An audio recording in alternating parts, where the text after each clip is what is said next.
Now we invite once again Mr. Justice Siabuddin to please come on the stage and speak for a few minutes. அஸ்ஸலாமு அலைக்கும் வரஹ்மத்துல்லாஹி வபரகாத்துஹு. இன்னைக்கு காலையிலேருந்து நான் பார்த்துட்டு இருக்கிறேன். என்ன அற்புதமான நிகழ்வு. ஒரு தமிழர்கள் மத்தியில், குறிப்பாக தமிழ் முஸ்லிம்கள் மத்தியில் இப்படி ஒரு ஒற்றுமையாக ஒருவர் பாராட்டுகிற நிகழ்ச்சியை நான் எனது அனுபவத்தில் இன்றைக்கு தான் பார்க்கிறேன். அதற்காக நான் பாராட்டுக்களை தெரிவித்துள்ளேன்.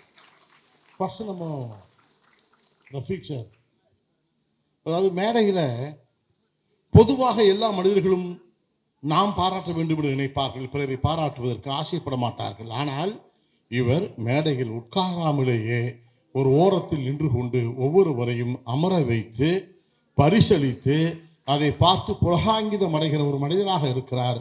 இறைவன் அவருக்கு எல்லா அருளையும் தரட்டும் என்று நான் பிரார்த்தனை செய்கிறேன். ஒரே ஒரு விஷயத்தை மட்டும் உங்கள் மத்தியில் சொல்லி விடைபெறுகிறேன். இங்கே வந்திருக்கிறார், அவரை நான் அறிமுகப்படுத்த வேண்டும். எனது நண்பர் இன்றைக்கு பேசுகிற போது நமது ஜெஃப்ரி அவர்கள் நமது தொப்புள் கொடி உறவுகள் உள்ள நாட்டை சேர்ந்து வந்திருக்கிறார். நண்பர்கள் நிறைய இருக்கிறார்கள். நமது அன்சாரி இருக்கிறார். அவர் பேசுகிற போது ஜெஃப்ரி சொன்னார், கல்வி எவ்வளவு முக்கியம் என்பதை சொன்னார். கல்வி இல்லாதவள் என்ன ஆவார்கள் என்று நமக்கு தெரியும். இன்றைக்கு மும்பையில் இருந்து வந்திருந்த சகோதரர் முன்வரிசையில் அமர்ந்திருக்கிறார். அவர் தமிழ்நாட்டை பார்த்து பெருமைப்படுகிறார். இந்தியாவில் மோசமான 100 மாவட்டங்கள், முஸ்லிம்கள் பெருவாரியாக உள்ள மாவட்டங்கள் வடநாட்டில் அப்படி இருக்கிறது என்பதை பதிவு செய்தார். தமிழ்நாடு இன்றைக்கு ஜிஆர் கோடில் மேல்நிலை கல்வி படிப்பவர்களில் இந்தியாவினுடைய சதவீதம் 32%. மாண்புமிகு இந்திய பிரதமர் 2035 ஆண்டுக்குள் 50% இந்தியா ஜிஆர் அடைய வேண்டும் என்று ஆசைப்படுவதாக சொல்லி இருக்கிறார். ஆனால் தமிழ்நாடு இப்பொழுதே 52% உயர்கல்வி படிப்பவர்கள் எண்ணிக்கை இருக்கிறது என்பதை நான் பெருமையோடு பதிவு செய்கிறேன். ஒரே ஒரு விஷயத்தை மட்டும் சொல்லி விடைபெறுகிறேன். எனது நண்பர் வந்திருக்கிறார். கல்வி என்ன செய்யும் என்பதன் அடையாளம்.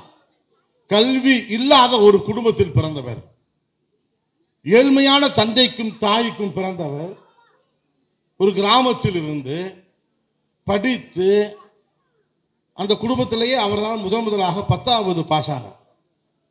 அவர் படிக்கிற போது அரைக்கால் சட்டை அணிந்த வகுப்பில் கூட கிழிந்த காட்சட்டை தான் அணிந்து கொண்டு போனார். 10ஆம் வகுப்பு படிக்கிற போது கூட அவர் செருப்பு அணிந்து பள்ளிக்கு சென்றது இல்லை. ஏழ்மையான குடும்பம்.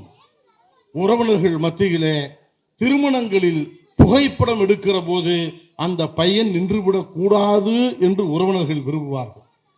ஏனென்றால் அந்த பையன் மட்டும்தான் செருப்பில்லாமல் கிழிந்த சட்டையோடு இருப்பார். அவர் வந்து நிற்கக்கூடாது என்று உறவினர்கள் நினைப்பார்கள். சுயமரியாதை உணர்வு உள்ள அந்த இளைஞனும் புகைப்படம் எடுக்கிற போது அவனாகவே ஒதுக்கிக் கொள்ளும். படித்தார். இந்த இழிநிலை போக்குவதற்கு அண்ணல் அம்பேத்கர் சொன்னதை போல இழிநிலை போக்குவதற்கு கல்வி ஒன்றுதான் வழிகாட்டும் என்று எங்கேயோ படித்ததை வைத்து அந்த இளைஞன் படித்தான். 10ஆம் வகுப்பு அந்த பரம்பரையிலேயே முதல் நபராக தேர்வானார். 12ஆம் வகுப்பு படித்தார். கல்லூரி படித்தார். புகைப்படம் எடுப்பதற்கு ஒதுங்கி நின்றவர். மகிழுந்தில் தான் படிக்கிற வரைக்கும் போகாத, காரில் போகாத ஒரு நபர் படித்து வழக்கறிஞராகி நீதிபதியாகி அதன் பிறகு அவர் ஊருக்கு போனால் யார் இந்த சிறுவன் புகைப்படத்திற்கு நிற்கக்கூடாது என்று விரும்பினார்களோ அந்த உறவினர்கள் எல்லாம் அந்த சிறுவனோடு புகைப்படம் எடுப்பதற்கு ஆசைப்பட்டார். கல்வி அதை சாதித்தது. அந்த சிறுவன் யார் தெரியுமா? அழைக்கட்டுமா? அந்த சிறுவன் நான் தான் என்பதை உங்கள் மத்தியில் சொல்லு. கல்வி மட்டும்தான் ஒரு மனிதனை உயர்த்தும் என்பதன் வாழ்வியல் அடையாளமாக நான் உங்கள் முன்னால் நின்று கொண்டிருக்கிறேன். ஒன்றை சொல்லுகிறேன், வாய்ப்பு கிடைக்கிற போதெல்லாம் நழுவ விட்டு விடாதீர்கள். வாய்ப்பு வாழ்க்கையில் ஒரு முறைதான் கிடைக்கும். நான் அதை மட்டும் சொல்லி விரைவு பெறுகிறேன். நாம் முதலாக நிலவில் கால் உதித்தவர் யார் சொல்லுங்கள்? Neil Armstrong. ஆனால் அந்த பெருமை யாருக்கு கிடைத்திருக்க வேண்டும்? ஃபர்ஸ்ட் பைலட்டாக இருந்த எட்வின் ஆல்ட்ரின் என்பவருக்கு தான் கிடைத்திருக்க வேண்டும். 1969 ஜூலை 20 விண்கலம் அப்போலோ விண்கலம் போய் இறங்கியதும் நாசாவில் இருந்து உத்தரவு வருகிறது, ஃபர்ஸ்ட் பைலட் லேண்டட் சொல்றாங்க. அவர் முதலாக எட்வின் ஆல்ட்ரின் என்பவர் கால் வைப்பதற்கு முன்னால் யோசிக்கிறார், நிலவு எப்படி இருக்கும், புதைமணலாக இருக்குமா, சூடாக இருப்பா என்று கால் வைப்பதற்கு 2 மணித்துளிகள் அஞ்சிக் கொண்டிருக்கிறார்.